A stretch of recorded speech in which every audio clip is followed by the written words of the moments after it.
Good morning बच्चों। Class 9 home science के subject में आपका स्वागत है। चलिए चैप्टर 3 पढ़ते हैं, उसकी आगे की हेडिंग समझेंगे। चलिए, कार्य व्यवस्था को प्रभावित करने वाले कारक, मतलब कि इसके प्रभाव को कम करने के लिए जो कारण है वो बताया गया है। पहला है गृहिणी तुरंत निर्णय लेने में अक्षम। गृहिणी यदि सही प्रकार से निर्णय नहीं ले पाती, मतलब हमको किस समय में क्या काम करना है उसका उचित निर्णय नहीं ले पाती है, तो ऐसी स्थिति में कार्य व्यवस्था का उचित रूप से संचालन नहीं हो पाता और यही कार्य व्यवस्था को कुप्रभावित करती है, कुप्रभावित होता है। फिर दूसरा है परिवार के सदस्यों में असहयोग। परिवार के सदस्यों में यदि आपस में सामंजस्य नहीं है तो क्या होता है कि ऐसी स्थिति में कार्य व्यवस्था का उचित संचालन नहीं हो पाता। जैसे कि हम वो काम कर रहे हैं, उनको एक काम, कोई व्यक्ति काम कर रहा है तो आप उसी के ऊपर छोड़ दो कि सारा काम ही करेंगे, हम नहीं करेंगे। तो जब आप सहयोग की भावना नहीं रखेंगे तो सामंजस्य नहीं बन पाएगा, सहयोग नहीं रहेगा दूसरे के, तो क्या होगा कि घर में कलह शुरू हो जाएगी और अलग होने की नौबत आ जाती है। तीसरा है दुर्बल आर्थिक स्थिति। परिवार की आर्थिक स्थिति अच्छी न होने का कारण भौतिक साधनों की कमी होती है। जैसे जब हमारे पास पर्याप्त धन नहीं रहेगा, भोजन की चीज़ें नहीं रहेंगी, कपड़े नहीं रहेंगे, तो इन सब चीज़ों से क्या होता है कि हमारी स्थिति कमज़ोर पड़ने लगती है।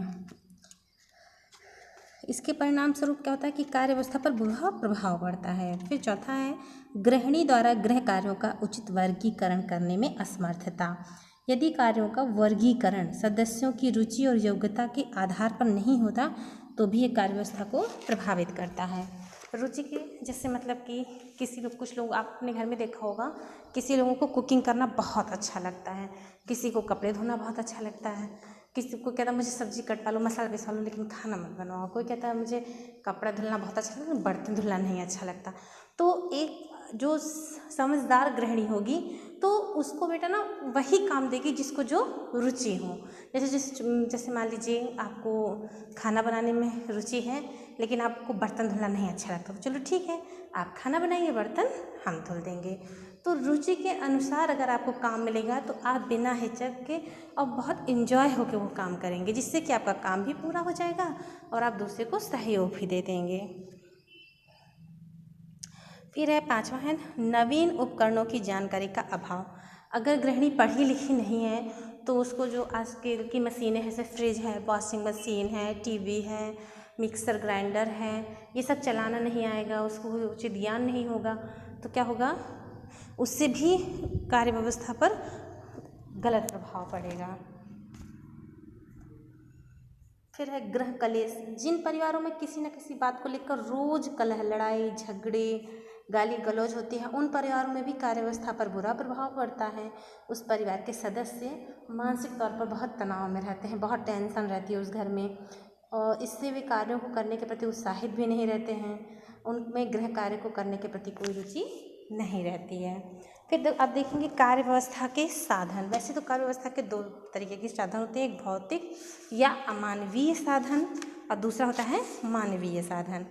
तो भौतिक साधन में क्या है, सबसे पहले धन।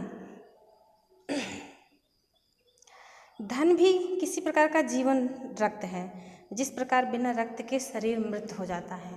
जैसे देखिए हमारे शरीर में अगर खून नहीं होगा तो क्या हो जाएगा, हम मर जाएंगे। ठीक उसी प्रकार अगर हमारे घर में धन नहीं होगा तो भी हमारा जीवन व्यर्थ है, हम नहीं जी सकते। ठीक उसी प्रकार बिना धन के पारिवारिक जीवन अस्त व्यस्त हो जाता है।